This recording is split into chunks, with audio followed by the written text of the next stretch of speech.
No racing simulator game is perfect, and in this video we're going to talk about the worst or the most annoying aspect of Automobolista2, the newest title to the sim racing community. Only 2 days ago it officially launched, and just as Reiza always does, dropped with it some new content. They're very engaged with the community, and that's going to lead us into, before we jump to the most annoying part in my opinion about the game, let's first lay down the aspects that actually make it a great game before we get into nitpicking it. So the game itself has a lot going for it. I feel like they know the niche they're trying to fill. They know this void that they can sneak in and steal the market on.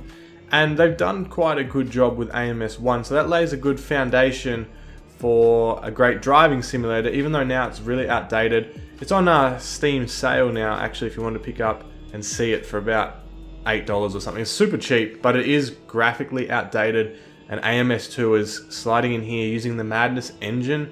What Project Cars 2 used, and for some people that could actually be one of the worst aspects of it because they think it's too like Project Cars 2, and it's been quite a controversial title because it made such good sales, big impact to the community, touched on racing simulation, but had a lot of arcade aspects to it, and especially now with the announcement of Project Cars 3 really looking like it's going to the arcade section. It's just, Project Cars 2 has a lot of strong opinions with it. But getting back to Automobolista 2, so it's using the Madness engine, which works brilliant in VR and has lots of different variable weather and the rain, and graphically it is gorgeous and opens up for a lot of inviting things that sim racers don't get a whole lot of chance with. You know, it's quite hard to pull off proper slick track and thunderstorm weather, and then also jump into the next race where it's sunshine and hot road, and you know, all the different weather zones and things it has there. So as a standpoint of how they've built the game, I'm not really either side on how I feel about it, because one, it offers just beautiful graphics and it's very inviting to play. You see that and you want to play. Like a game that looks great, especially when it comes to vehicle racing. I think it's one of the more crucial aspects to it. It's not the most important, but you don't want to be racing block cars around that look like Hot Wheels, you know what I mean? You want to replicate and see all the gorgeous lines that, for instance, a McLaren Senna, actually that car people don't really like too much, but you get the idea. Graphics can be very important when it comes to these games, and I think AMS2 really touches on that. Now, Project Cars 2 was the first game I ever actually got into as a racing sim, so I kind of like the idea that if they can use the Madness engine properly, that is actually a very good thing, and that would be the first point of what the game kind of has going for it.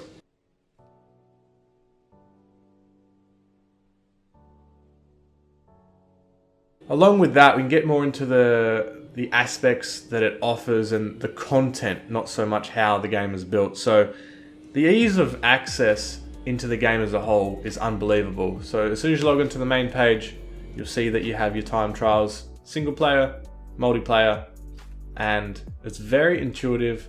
It's really easy to get into any aspect. So the first, for example, is the ease of access to AI races. How scalable the difficulty is, how scalable the aggressiveness is. Now, it does still need some tweaking, especially when the first kind of variants or the first versions of the game, when they're still tweaking it in early access, the AI was ridiculously slow on the first lap before getting super fast from the second onwards, once they evened themselves out.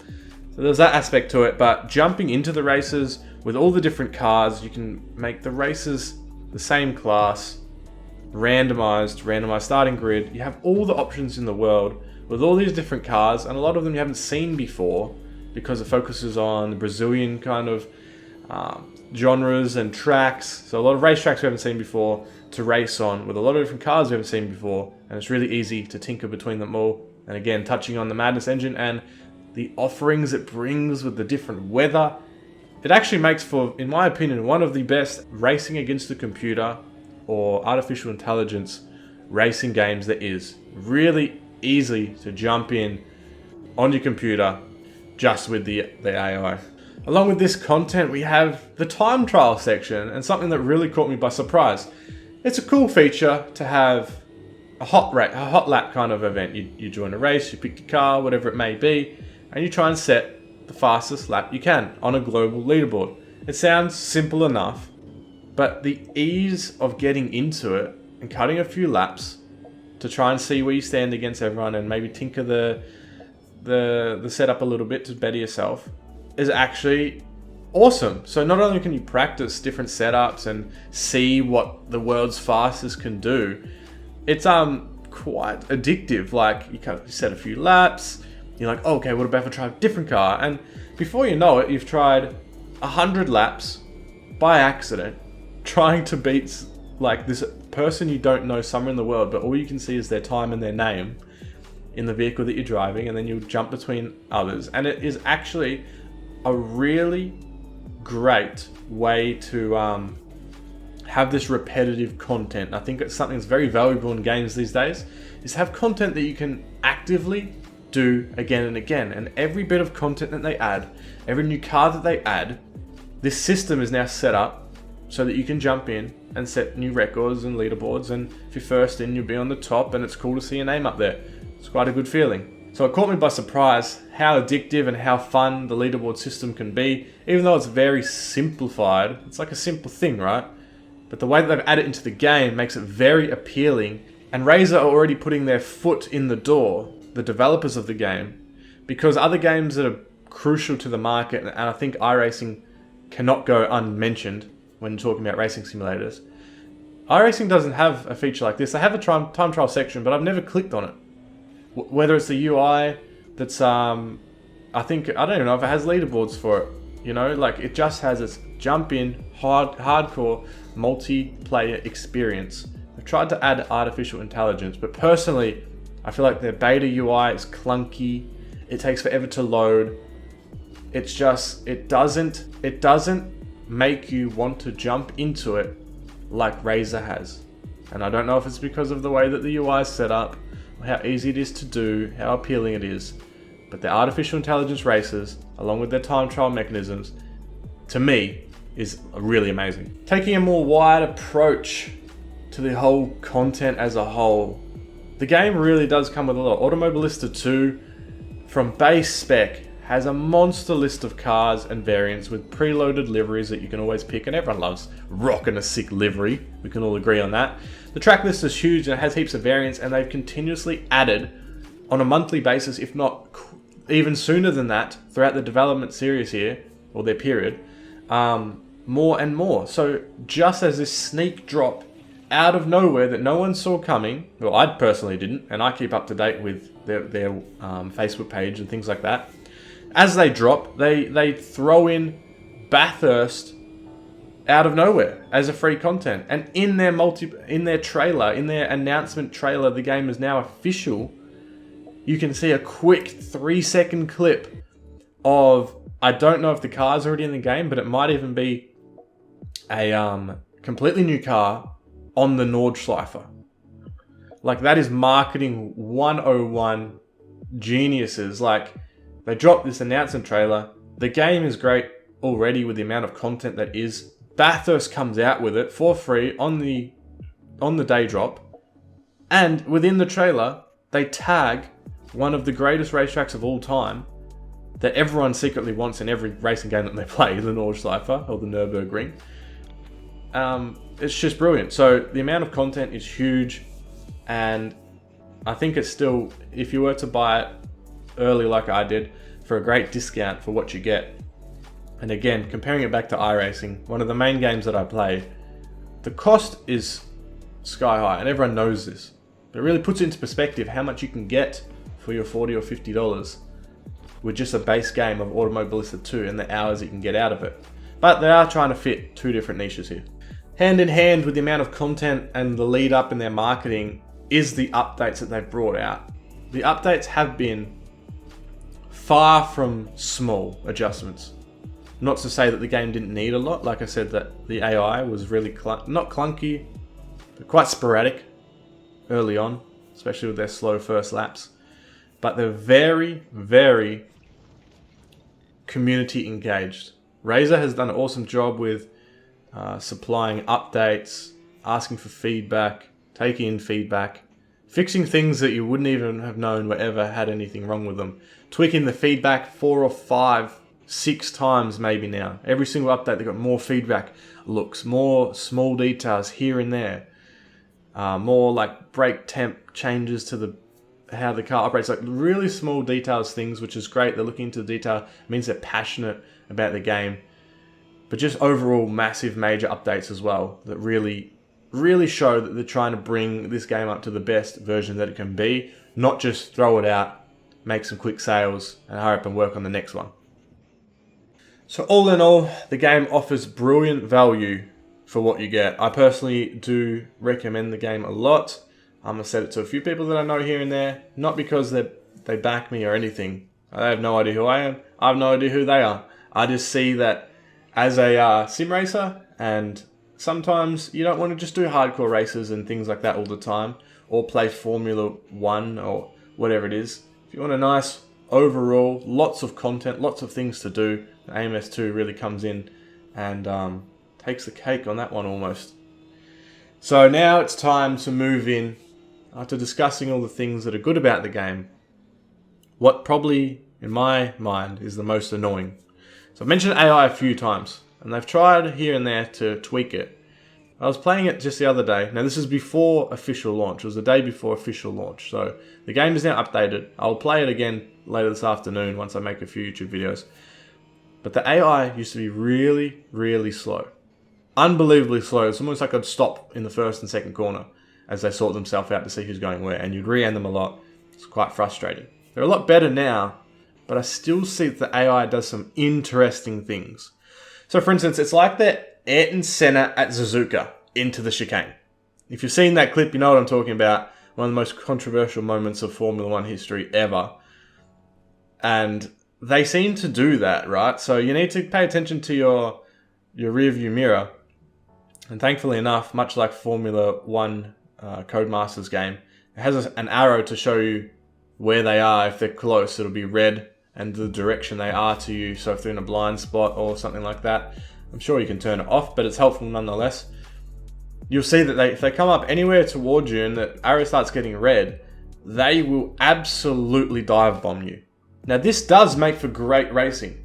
I am all for a good dive bomb if done properly, which some people online don't know the difference between properly and not. But the AI, it's not like completely reckless. And I'm talking about if you have a scale of 0 to 100, or 40 to 100 or whatever it may be on the aggressiveness scale, I'm talking like a 60, right? You got to set to a 60. These guys will dive bomb into a corner, forcing you to leave room. You can't shut the door on them. So they're coded to not be able to stop instantly. Trying to make a real simulation here. And that's fine, right? It's a good aspect if it was the same both sides. Now, if you try and come up for a dive bomb or an inside pass, they are very, very stubborn to get off their line until you're in a certain area. So what happens is, if you're trying to drive a certain way and base yourself off the way that the AI drives, you'll see that they dive bomb to take passes. Okay, they won't try and drive around the outside. They're coded to a certain state, let's say, so a certain way of thinking. But the same driving style back to them results in crashes. So it's not even, it's not balanced. I find myself having some frustrating accidents trying to do some AI races, or if I'm making a video, for instance, taking out a new car, trying to have a good old race. Doesn't feel balanced, results in crashes. And I was sure of this because I was playing the other day, and the video got up shortly after this. It was at the end of an update, channel update. Okay, so if you want to check it out, click on the card up in the corner, check out the channel update. But the AI race, I was doing it 5, 6, 7 times. I had to restart. I had to restart, 1 because I was learning the track, 2 because a couple incidents here and there, I was a bit aggressive, whatever it may be, just restart the race. That's the good fun about racing with AI. No one gets hurt, no one gets safety rating depletion. It's all fun and games. But it's not when it gets frustrating, because you're trying to pass, you get some, through some, whatever, you have to kind of force your way in there before they'll even register that you're there to move out of the way. And then you'll be coming in, down the main straight and you see this arrow getting quicker, you're like, okay, I'll just move over to defend, right? I'll defend so they back off and go back to the racing line. But they don't. The bulldozer comes in.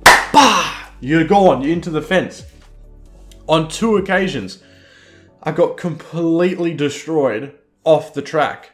Was it maybe aggressiveness defense? Jesus, English, eh? Maybe. But not to the point, like if it was a real racing driver, like I was racing, I would dare say they would have backed off to save the incident, where the AI is coded in a way that it will just take you out. The best way, if I had to describe it in one word, is stubborn. Right? They'll not treat you the same way that you treat them. So that's, in my mind, because it's most recent, one of the most annoying aspects of it. Now, a lot of people will be scratching their head here like, no, that's not the biggest part about it. And they might be referring to multiplayer. I don't know how the multiplayer is going to play out, especially in the competitive aspect of how, if it's going to be like ACC unraked races where safety rating doesn't seem to be too much of a concern. If you go Monza in Assetto Corsa competition, you're going to get punted. Okay, so that could be the same thing. And I know that there was a very clear netcode issue with AMS2 in its early release phase, where you'd be a foot apart and someone would just spin around because apparently you've hit each other. Maybe even further than that, but it would still register inaccurately, which was a bit annoying. But to me, that's quite minor, and they can patch it out and work on that. How the players are going to actually treat the game, seeing it as it, in my mind, caters more for racing against AI, and then if you jump into multiplayer races, how's that going to go?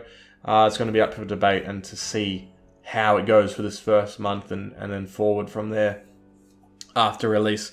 And the third thing that people might be kind of upset about is the force feedback debate. Always one of the biggest aspects of any simulation racing game. People love Project Cars 2, where others hate it. They think it's ridiculous. Cars don't drive like that. They don't snap oversteer or whatever it may be. For me, Automobolista 2's force feedback is incredible. So I'm coming from iRacing all the time, where everyone is complaining lately, especially, about fixing the tyre model, fixing the grip. We've had the lockdowns and all this stuff happen where the pro drivers come along, and we've had Joseph Newgarden, I believe, openly comment on the difference between a real life IndyCar and the iRacing one.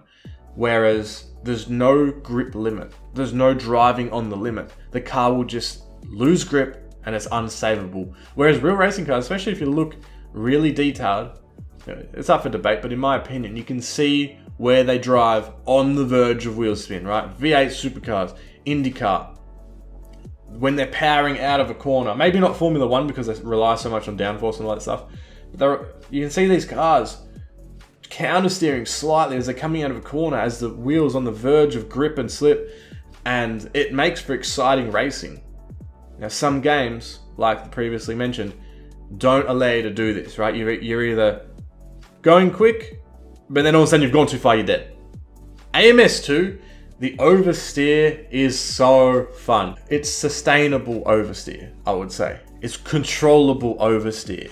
It's still scary nonetheless because you're on the verge of spinning out, but it's wild and fun, but not too much.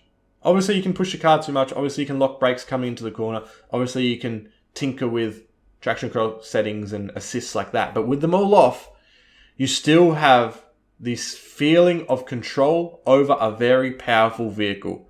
And to me, the force feedback is matched well with this. Maybe if people have this Project Cars 2 ideology in their mind that they didn't like, then they'll transfer over to this game and they also won't like it. But in my opinion, the force feedback is quite fun. Might be different to some other titles, but I think different in the good ways. The good ways where it feels wild, but in my mind, a 600 or 700 power like track car made to be as weightless as possible and as fierce as possible would feel pretty wild. So that's just my take on the most annoying aspect of Automobolista 2, the part that I hate the most, and would have to be the AI and their unbalanced stubbornness. So thanks for watching, guys. If you want to see more updates and content on all things sim racing and other video games, then be sure to hit the like button to promote this video to other people, and press the subscribe button if you would like to see more videos come up in your feed in the future. I will see you guys next time.